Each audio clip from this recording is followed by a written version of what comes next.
अस्सलाम वालेकुम, OST उर्दू पर आप देख रहे हैं खबर अब तक। मैं हूं आपके साथ बाबर मजीद खान। अब तक के खबरों की शुरुआत NIA से जुड़ी एक बड़ी खबर के साथ करते हैं। NIA यानी नेशनल इन्वेस्टिगेशन एजेंसी की तरफ से आज कश्मीर के अलग अलग इलाकों में छापेमारी की गई। रिपोर्ट्स के मुताबिक ये छापेमारी गैर कश्मीरी मजदूरों की टारगेट किलिंग के मसलों को लेकर कश्मीर के करीब 6 अलग अलग जगहों पर NIA की तरफ से की गई। बता दें कि इसमें श्रीनगर, बडगाम और सोपोर के अलावा कई दूसरी जगहों पर भी आज NIA की तरफ से ये छापेमारी की गई। इसमें श्रीनगर के जो दावत टेक्सटाइल्स के जो दफ्तर है उस पर भी आज रिपोर्ट्स के मुताबिक NIA की तरफ से छापेमारी की गई। तस्वीरों में आप देख रहे हैं कि जो NIA है इनके साथ जम्मू कश्मीर पुलिस और CRPF के जवान जो भी है वो भी शामिल थे। आज NIA की तरफ से श्रीनगर, सोपोर और बडगाम के साथ साथ कश्मीर में करीब 6 जगहों पर यह छापेमारी की गई। इसको रिपोर्ट्स के मुताबिक ये जो छापेमारी है ये जम्मू कश्मीर में गैर कश्मीरी जो मजदूर है उनकी किलिंग को लेकर आज NIA की तरफ से ये छापेमारी कश्मीर के करीब 6 जगहों पर आज की गई।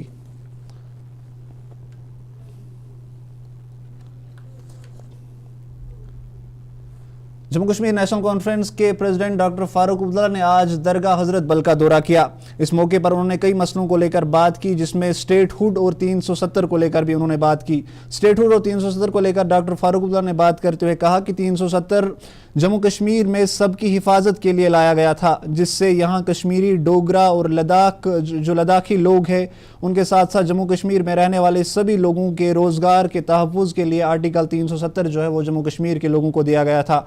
वही स्टेटहुड को लेकर बात करते हुए डॉक्टर फारूक अब्दुल्ला ने कहा कि स्टेटहुड सरकार जो है वो उम्मीद करती है कि जम्मू कश्मीर को जैसे स्टेटहुड का वादा जो है वो दिया गया है और जो सरकार भी लगातार कोशिश कर रही है कि जम्मू कश्मीर के लोगों को बहुत जल्द जो स्टेटहुड है वो वापस दे दी जाए।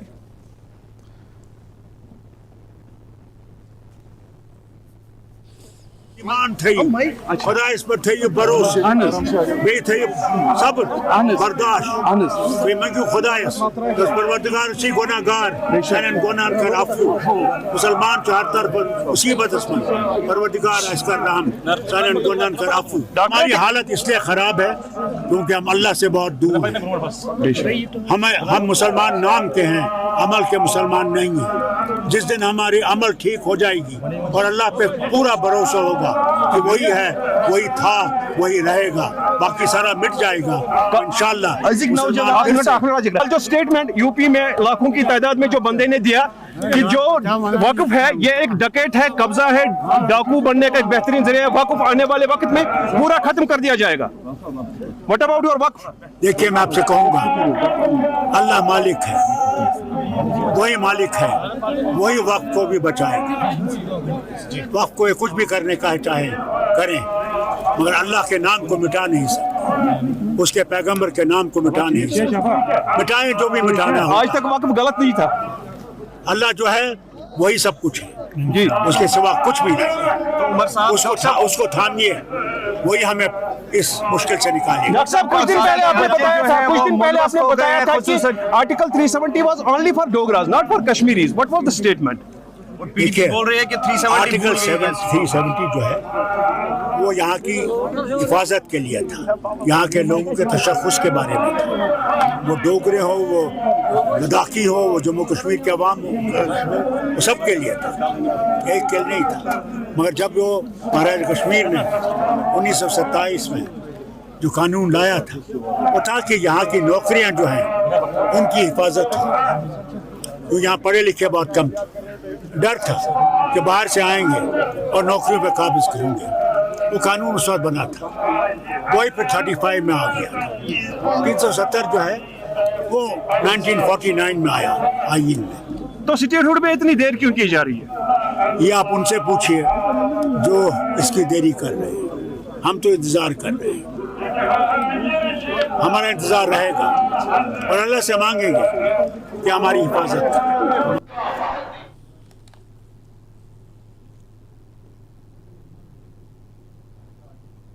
वही जम्मू कश्मीर में बढ़ते नशे की लत को लेकर फारूक अब्दुल्ला ने बात करते हुए कहा कि जम्मू कश्मीर की पुलिस इसको रोकने के लिए लगातार अपनी कोशिशें कर रही है। उन्होंने कहा कि अब ये जम्मू कश्मीर के लोगों को खुद देखना होगा कि इस ड्रग जैसी खतरनाक चीज़ से अपनी जो आने वाली पीढ़ी है उन्हें कैसे बचाया जाए।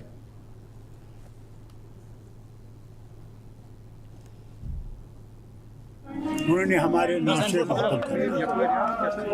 और इससे हम लोगों को ये याद रखना चाहिए, बेचने वाले भी हमारे हैं, लाने वाले भी हमारे हैं।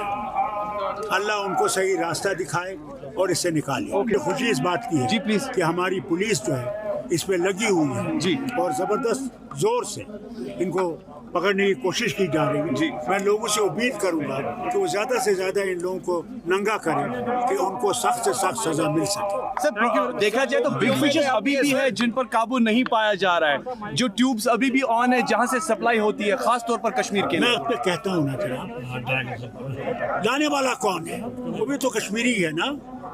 बेचने वाला कौन है? वो भी कश्मीरी है ना। खाने वाला कौन है? वो भी तो कश्मीरी है ना। लेकिन गवर्नमेंट ऑफ इंडिया मुझे ये बताइए, एग्जैक्टली गवर्नमेंट ऑफ इंडिया जब तक हम लोग कश्मीरी के खिलाफ खड़े नहीं होंगे, इस पे पूरी तरह काबू नहीं हो सकेगा।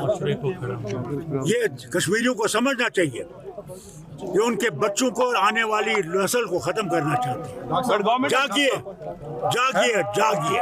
Government of India blames Pakistan to separate the Doug I don't know who's to be blamed. My job is we are responsible. अरे यहाँ है ना We Kashmiris are responsible for destroying ourselves. Wake up. Wake up call has been given.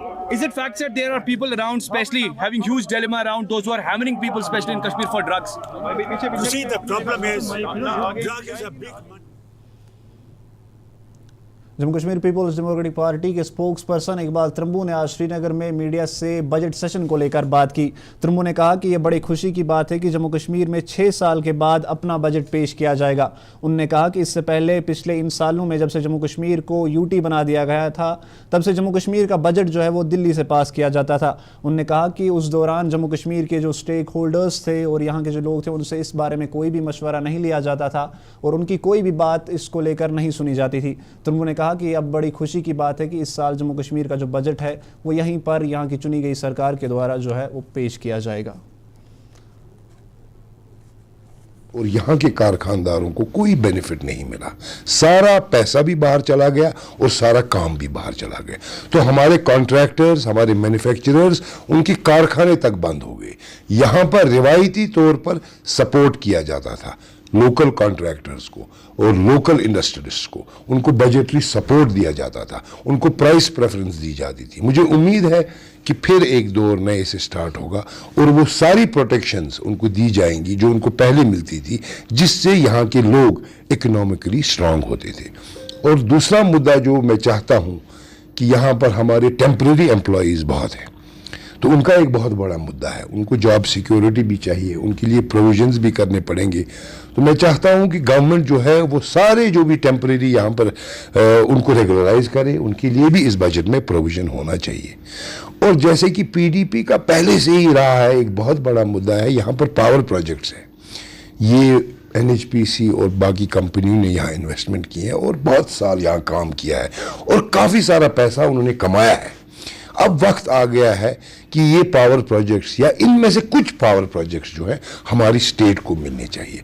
हमारी government जब थी, हमने ये proposal central government को दिया था, बल्कि हम चाहते हैं कि अगर हमको बजट में कुछ सपोर्ट मिले, हम उन कंपनियों को पैसा दे के ही कुछ प्रोजेक्ट्स खरीदें, ताकि ये हमारे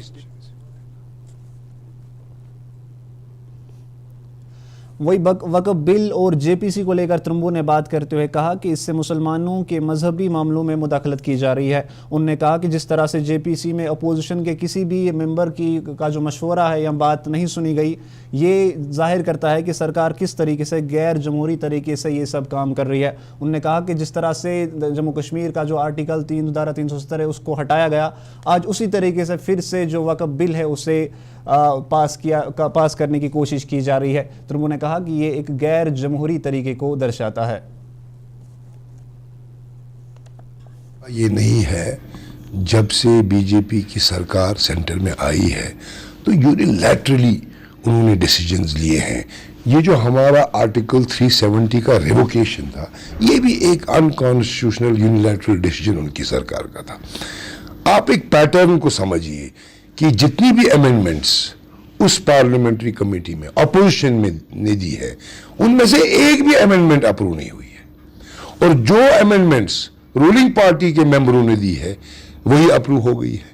और जब अपोजिशन पार्टी मेंबर्स ने इस पर एहतजाज किया तो उनको सस्पेंड कर दिया गया। बेसिकली मुद्दा ये है कि हिंदुस्तान में 3 डिपार्टमेंटों के पास बहुत बड़ा लैंड बैंक है। सबसे ज़्यादा बड़ा लैंड बैंक जो है वो डिफेंस के पास है, उसके बाद रेलवेज के पास है, और तीसरे नंबर पर सबसे बड़ा लैंड बैंक जो है हिंदुस्तान में वो वक्फ के पास है। तो कहीं ना कहीं इस लैंड बैंक को डिस्टर्ब करने की, लेने की कोशिश की जा रही है, हमें लगता है। इसीलिए इसमें ट्रांसपेरेंसी नहीं है। और दूसरा, ये एक मजहबी मुदाखलत है, क्योंकि इसमें कुछ अमेंडमेंट्स ऐसी भी हैं जो हमारे शरिया के साथ जो है मुदाखलत करती हैं। तो ये इनका रवैया ही है, इनका डिसीजन ट्रांसपेरेंसी के साथ नहीं होता है। यूनिलैटरली जो ये चाहते हैं वो करते हैं। अब देखेंगे इंशाल्लाह पार्लियामेंट में क्या होगा। फिलहाल जो ये चाहते थे इन्होंने वो कर दिया, इन्होंने अपोजिशन का नहीं सुना। एक फेयर जो है, इन्होंने जो रिपोर्ट है वो फेयर हम नहीं कह सकते। वही बजट सेशन को लेकर आज जम्मू कश्मीर नेशनल कॉन्फ्रेंस के लीडर शौकत मीर ने वॉइस टीवी से बात की। उन्होंने कहा कि जब से जम्मू कश्मीर को तोड़कर इसको 2 हिस्सों में मतलब 2 यूटी जम्मू कश्मीर को बना दी गई, तब से पहली बार जम्मू कश्मीर में अपना बजट खुद पेश होगा। उन्होंने कहा कि अब जम्मू कश्मीर असेंबली में खुलकर इस पर बहस होगी और सबको बोलने का मौका दिया जाएगा। वही उन्होंने इसको लेकर कहा कि सीएम उमर अब्दुल्ला बतौर फाइनेंस मिनिस्टर इस बार जो बजट है उसको असेंबली में खुद पेश करेंगे।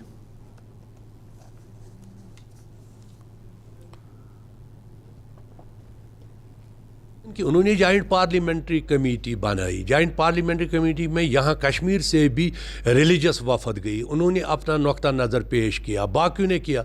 लेकिन एक हेजमनी है, 2/3 मेजॉरिटी है, इनकी इतनी मेजॉरिटी है। इन्होंने JPC में 10 जो पार्लियामेंट मेंबर अपोजिशन के थे उन्होंने बाइकाट किया, उन्होंने इसको को पास करने में वॉकआउट किया। अब जॉइंट पार्लियामेंट्री कमेटी, यह खुश आइंदा बात है कि जो अभी हुकूमत मर्जी वजूद में आई। हालांकि रियासती जम्मू कश्मीर एक बहुत बड़ी खुद मुख्तार रियासत थी, लेकिन बदकिस्मती से 5 अगस्त 2019 को इसमें UT में तब्दील किया गया, और 1 UT ही नहीं बल्कि 2 UTs में।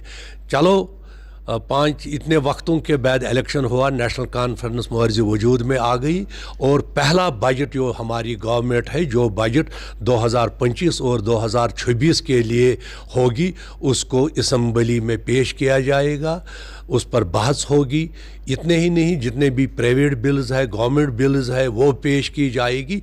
स्पीकर साहब बाज़ाब्ता एक कैलेंडर देते हैं किस दिन कौन सी बजट लगेगी, क्वेश्चन आवर कब होगा, किस चीज़ पर बहस होगा, कोई मोशन लाता है, तो इसका एक बाज़ाब्ता असम्बली का एक प्रोसीजर होता है। लेकिन हमारे वज़ीर आला चूँकि खुद फाइनेंस मिनिस्टर भी इस वक्त है, लिहाजा बजट जो पेश करना है इस असम्बली में वो वज़ीर आला को बहैसियत फाइनेंस मिनिस्टर पेश करना है।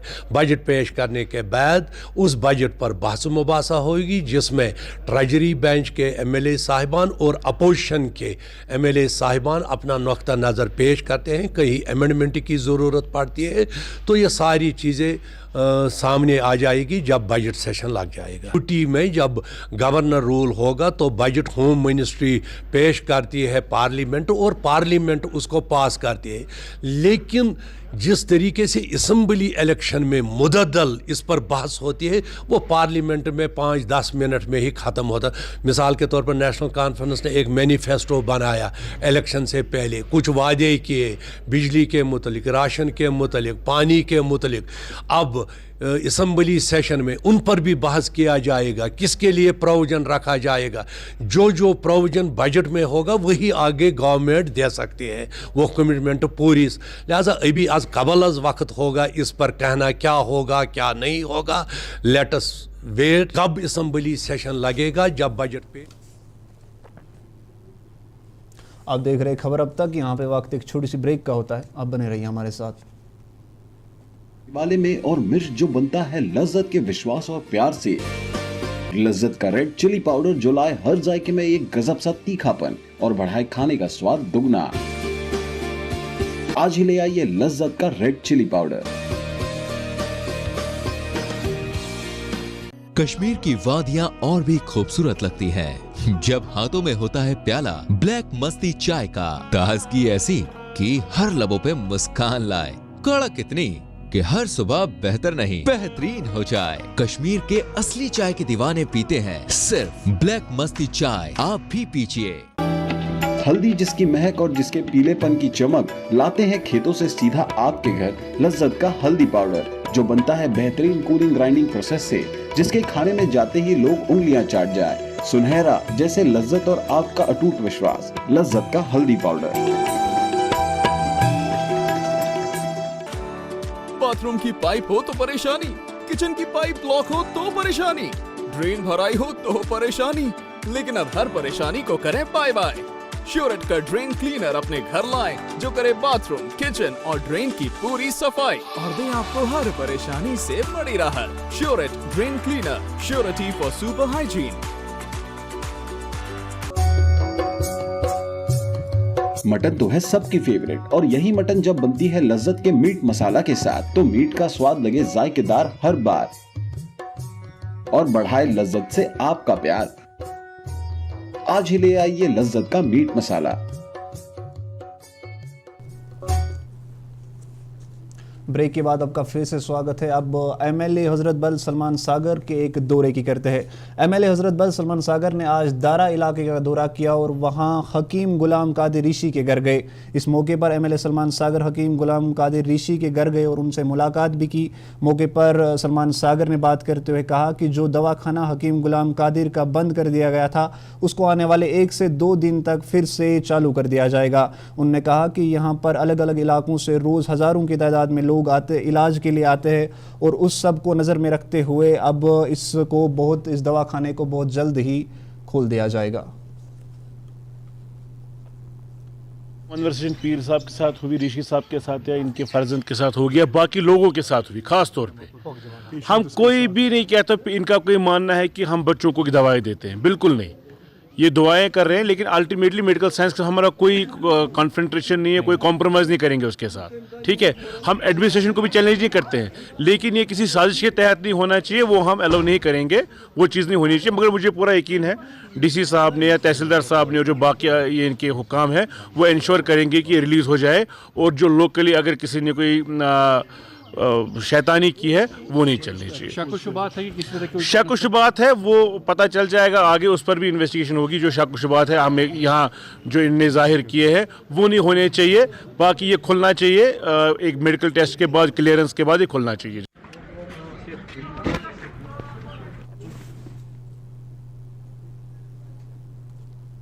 शिवसेना उद्धव बाल ठाकरे की तरफ से आज जम्मू में कई मुद्दों को लेकर एक प्रेस कॉन्फ्रेंस की गई। इसमें शिवसेना के जम्मू कश्मीर प्रेसिडेंट मनीष सैनी ने जम्मू कश्मीर में ड्यूल कंट्रोल सरकार और स्टेटहुड को लेकर बात की।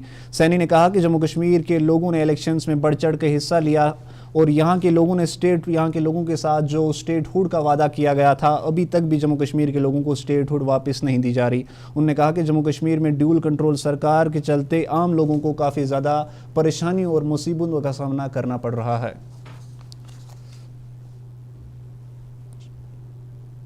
5 साल से ज्यादा का समय हो चुका है, यहाँ पर राज्य का दर्जा बहाल नहीं किया जा रहा। जम्मू में विधानसभा चुनाव हो चुके हैं, जनता की चुनी हुई सरकार का गठन हो चुका है, मगर सरकार के पास जो है अधिकार नहीं है। यहाँ ड्यूल जो है वो पावर सिस्टम जो है वो लागू कर दिया गया है।